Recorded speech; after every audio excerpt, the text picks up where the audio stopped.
नमस्कार, स्वागत है न्यूज 18 पंजाब हरियाणा में। मैं आपके साथ कुलदीप भारद्वाज। हरियाणा प्राइम की शुरुआत करेंगे गुरुग्राम से। गुरुग्राम की एक सोसाइटी में मंदिर निर्माण को लेकर बवाल हो गया। बिल्डर और पुलिस ने मंदिर निर्माण पर बुलडोजर चलवाया। पिरामिड हाइट्स सेक्टर 85 में विवाद का माहौल बन गया। ये पूरा मामला पिरामिड हाइट सेक्टर 85 का है, जहां पर एक मंदिर निर्माण को लेकर बवाल हुआ और बिल्डर और रेजिडेंट एक दूसरे पर गंभीर आरोप लगाते नजर आए। गुस्से से भरे लोग और पुलिस आमने सामने हो गई। सोसाइटी में तनाव बढ़ गया। पुलिस मौजूदगी में निर्माणाधीन ढांचा तोड़ा गया। तो गुरुग्राम की ये तस्वीरें हैं, आपको स्क्रीन पर दिखा रहे हैं, जहां पर मंदिर निर्माण को लेकर बवाल हुआ और गुस्से में आए लोग और पुलिस सामने सामने हो गए। बिल्डर और रेजिडेंट्स एक दूसरे पर इल्जाम लगाने लगे। इल्जाम लगाए एक दूसरे पर मंदिर बनवाने के, और जिसके बाद पुलिस की मौजूदगी में निर्माणाधीन ढांचा जो था वो तोड़वाया गया मंदिर का। गुस्से से भरे लोग थे और इस पूरे बवाल के कारण सोसाइटी का माहौल तनावपूर्ण हो गया। सोसाइटी में बवाल देखने को मिला है ये गुरुग्राम की, जहां पर मंदिर निर्माण को लेकर आमने सामने हुए लोग और पुलिस, और इसके साथ ही जो बिल्डर था और रेजिडेंट वो एक दूसरे पर आरोप लगाते नजर आए। आपको खबर दे रहे हैं, गुरुग्राम की तस्वीरें आपकी स्क्रीन पर है, आप देख सकते हैं। इस खबर पर ज्यादा जानकारी के लिए मेरे सहयोगी धर्मवीर हमारे साथ जुड़े हैं। जी धर्मवीर, क्या ये पूरा विवाद है, ये जो मंदिर निर्माण किया जा रहा था सोसाइटी के अंदर, क्यों इसको लेकर इतना बवाल हुआ? सोसाइटी है जो कि सेक्टर 85 में है। यहाँ पर जो बिल्डर की जो जमीन है, इस जमीन पर जो पार्क का इलाका दिख रहा है, वहाँ पर कुछ रेजिडेंट्स जो है वो यहाँ पर मंदिर निर्माण करना चाहते थे, जिसको लेकर के उन्होंने बाकायदा एक चबूतरा बना भी दिया था। उसके ऊपर शंकर भगवान को लेकर के और मंदिर बनाने की बात उनकी तरफ से की जा रही थी, लेकिन बिल्डर लगातार इस बात के लिए मना कर रहा था कि ये जो जमीन है, ये यहाँ पर उसका अपना जो प्रोजेक्ट है उसका जो हिस्सा बनना है वो इस पर बनाया जाएगा, इसलिए यहाँ पर मंदिर नहीं बन सकता। इसको लेकर पिछले काफी समय से दोनों के रेजिडेंट और बिल्डर के बीच में विवाद था, एक दूसरे के खिलाफ शिकायतें दी गई थी। अब जब पुलिस ने जांच में पाया कि यहाँ पर जो बिल्डर की तरफ से ऐसी कोई प्रस्तावित जगह नहीं थी मंदिर की, उसके बाद इसको हटाया गया है यहाँ से, और रेजिडेंट्स को कहा गया है कि किसी भी तरह के मंदिर निर्माण की मंजूरी जो है वो इस तरह से नहीं दी जाएगी जब तक बिल्डर अपनी तरफ से जमीन नहीं दे देता है।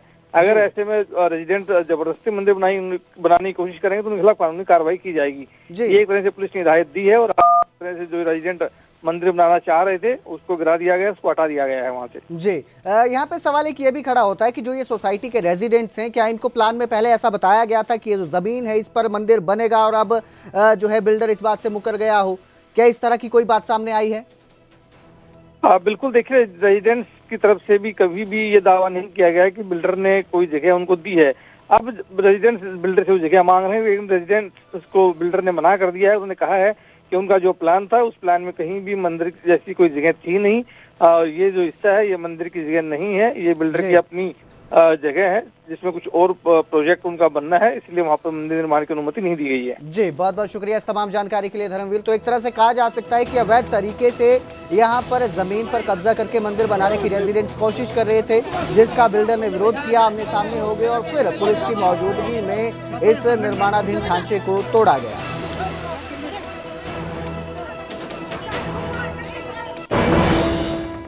तो वहीं 32वीं उत्तर जोनल काउंसिल की बैठक जारी है। फरीदाबाद के सूरजकुंड में ये बैठक हो रही है, जिसमें केंद्रीय गृह मंत्री अमित शाह शामिल हुए हैं। उनकी अध्यक्षता में ये बैठक चल रही है। वहीं मुख्यमंत्री नायब सिंह सैनी, पंजाब के सीएम भगवंत मान इस बैठक में शामिल हुए हैं। हिमाचल और जम्मू कश्मीर लद्दाख के मुख्यमंत्री भी इस बैठक में शामिल हुए हैं। विभिन्न राज्यों के उपराज्यपाल और मुख्य सचिव भी इस बैठक में शामिल हैं। इस बैठक का मुख्य उद्देश्य पड़ोसी राज्यों और केंद्र के बीच सहयोग को बढ़ाना, अंतर्राज्य विवादों को हल करना और सेब हो सकती है।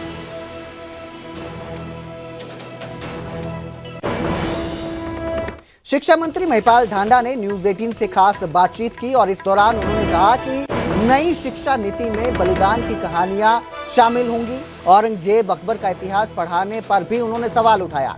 उन्होंने बताया कि ऑनलाइन ट्रांसफर नीति जल्द लागू होगी। नीति को कैबिनेट पहले ही मंजूरी दे चुकी है। अधिकारियों को 3 महीनों में प्रक्रिया पूरी करने के निर्देश दिए गए हैं। और महिपाल ढांडा ने इसके साथ ही बताया कि नए सत्र की शुरुआत के साथ ही शिक्षकों की नई पोस्टिंग भी लागू होगी। ये खास बातचीत सुनाते हैं आपको। दृष्टि से कैसे मजबूती आए, सांस्कृतिक दृष्टि से कैसे समृद्ध बने, आधारभूत ढांचा हमारा कैसे मजबूत बने, हर विषय को टच करते हुए एक ऐसी शिक्षा नीति माननीय प्रधानमंत्री नरेंद्र मोदी जी के नेतृत्व में इस देश में लागू हो रही है। और हमने आदरणीय मनोहर लाल जी के नेतृत्व में ये पिछली बार ये कहा था कि 2025 तक हरियाणा इसको पूरी तरह से लागू कर देगा। आज मैं खड़ा होकर बात कर रहा हूँ तो मैं आपको बता रहा हूँ कि हरियाणा ने अपने सूबे में आदरणीय नायब सैनी जी के नेतृत्व में शिक्षा नीति 2020 को लागू कर दिया है। अब आपने कहा कि पाठ्यक्रम, देखिए ये जो धरती है ये ऋषि मुनियों की धरती रही है, जिन्होंने इस समाज के का नेतृत्व किया है। बुरे वक्त और बुरे दौर से बाहर निकालने के लिए इस देश की समझ को बढ़ाया है, देश के लोगों को ज्ञान दिया है, आगे बढ़ने के लिए प्रेरित किया है। तो ऐसे लोगों के जीवन को अगर हम पाठ्यक्रमों में जोड़ के पढ़ाएंगे, बताएंगे, तो उसका सीधा सीधा ऐसा एक लाभ हमें मिलेगा जो इस देश की मिट्टी के साथ जुड़ाव पैदा करेगा, जुड़ाव पैदा करता है और जिसमें कोई संशय ना हो। पिछले दिनों में जिस तरह का एक मामला चला जिसमें बहुत सारे शिक्षाविदों ने विरोध भी किए, बहुत सारी जगह पर प्रदर्शन भी हुए हैं कि भाई महापुरुषों की जीवनियों को क्यों निकाल रहे हो। और ऐसे प्रसंग हमारे बच्चों को पढ़ाए जाने लगे जिनसे कुछ सीख नहीं पाए। मान लीजिए कि औरंगजेब, क्या सिखाओगे उससे?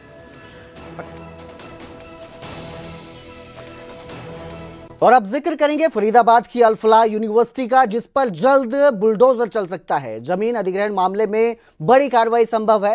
प्रशासन ने यूनिवर्सिटी की पैमाइश पूरी कर ली है। इसके साथ ही फाउंडर जावेद सिद्दीकी को 2 नोटिस भेजे गए हैं। दिल्ली क्राइम ब्रांच ने फाउंडर को यह नोटिस भेजा है। लगातार जांच एजेंसियों के घेरे में जावेद सिद्दीकी हैं और अब जो नई जानकारी सामने आ रही है, अल फलाह यूनिवर्सिटी पर जल्द बुलडोजर चल सकता है। इसकी जो पैमाइश है यूनिवर्सिटी की वो पूरी कर ली गई है। संभावना है कि जल्द ही जमीन अधिग्रहण मामले में बड़ी कार्रवाई हो सकती है इस यूनिवर्सिटी पर। 2 नोटिस भेजे गए हैं। दिल्ली क्राइम ब्रांच की टीम ने फाउंडर को 2 नोटिस भेजे हैं। अल फलाह यूनिवर्सिटी से जुड़ा यह मामला है। ये वही यूनिवर्सिटी है जिसका नाम दिल्ली ब्लास्ट केस में सामने आया था। डॉक्टर उमर नबी यहीं पर जो थे उनका कमरा था, इसी यूनिवर्सिटी में पढ़ाते थे। उसके साथ ही I-20 कार जो ब्लास्ट हुई थी वो भी इसी यूनिवर्सिटी में नजर आई थी, इसी यूनिवर्सिटी में थी। जिसके बाद लगातार ये जो यूनिवर्सिटी है वो एजेंसियों के जांच घेरे में है। दिल्ली ब्लास्ट मामले में शाहीन और परवेज के खिलाफ जांच में बड़ा खुलासा हुआ। एजेंसियों को पता चला कि आरोपी वॉलफायर यानी कि देर रात 11 बजे से 2 बजे तक एक्टिव रहते थे और इसी समय आपसी संपर्क में थे, आतंकी गतिविधियों की योजना बनाते थे। शाहीन आउल कोड के जरिए बातचीत की शुरुआत करती थी। आरोपी वोल्फ पैक नामक व्हाट्सएप ग्रुप से जुड़े थे सभी, जिसमें शाहीन एडमिन थी। और जांच में पता चला कि शाहीन ने महिला आतंकियों की 2 टीमें औरोरा और लूना बनाई थी। सभी संदेश कोड वर्ड में भेजे जाते थे, कोड वर्ड में ये बातचीत करते थे। परवेज के घर से चापड़ भी बरामद हुआ है। ग्रुप में कई नामों के लिए कोड वर्ड का इस्तेमाल किया। तो ये जो है जांच में नया खुलासा हुआ है। शाहीन और परवेज, इन दोनों की जांच के दौरान ये खुलासा हुआ है, जिसमें पता चला कि ये सब वोल्फायर में ही बातचीत करते थे, उसी दौरान अपनी गतिविधियों को अंजाम देते थे, इसी दौरान ये बातचीत करते थे। व्हाट्सएप पर इन्होंने कोड बनाया, एक ग्रुप बनाया हुआ था और उसमें ये सभी कोड वर्ड में ही बातचीत करते थे।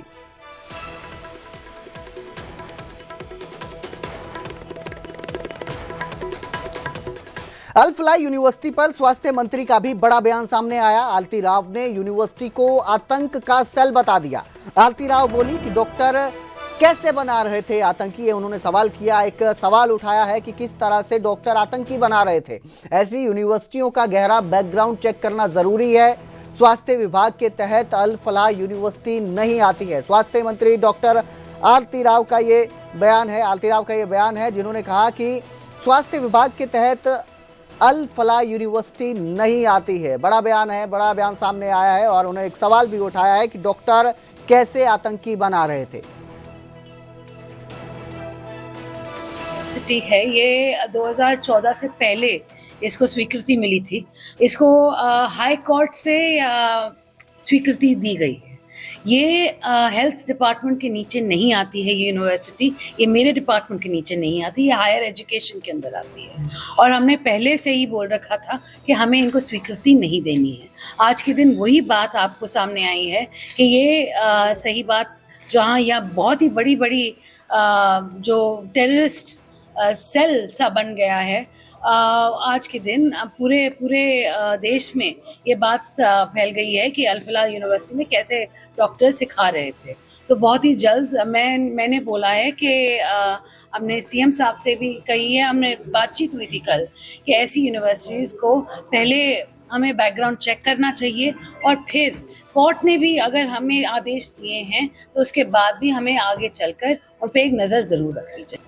दिल्ली ब्लास्ट मामले में नूह से 2 और गिरफ्तारियां हुई हैं। दोनों पर आतंकियों को फंडिंग देने के आरोप है। अल फलाह यूनिवर्सिटी से जुड़े दोनों आरोपी हैं। आतंकी उमर के ठिकाने वाले घर की बैरिकेडिंग की गई है। पुलिस ने संदिग्ध मकान को पूरी तरह सील कर दिया है। इसके साथ ही 3 दिन से एजेंसियों की लगातार नूह में कार्रवाई जारी है। एजेंसियों के रडार पर करीब 200 संदिग्ध लोग हैं। नूह, फरीदाबाद, दिल्ली तक इनका पूरा नेटवर्क फैला हुआ बताया जा रहा है। तो 2 लोगों को और गिरफ्तार किया गया है जिन पर जो फंडिंग देने के आरोप हैं, आतंकी गतिविधियों को फंडिंग देने के आरोप हैं और ये सभी अल फलाह यूनिवर्सिटी से जुड़े बताए जा रहे हैं।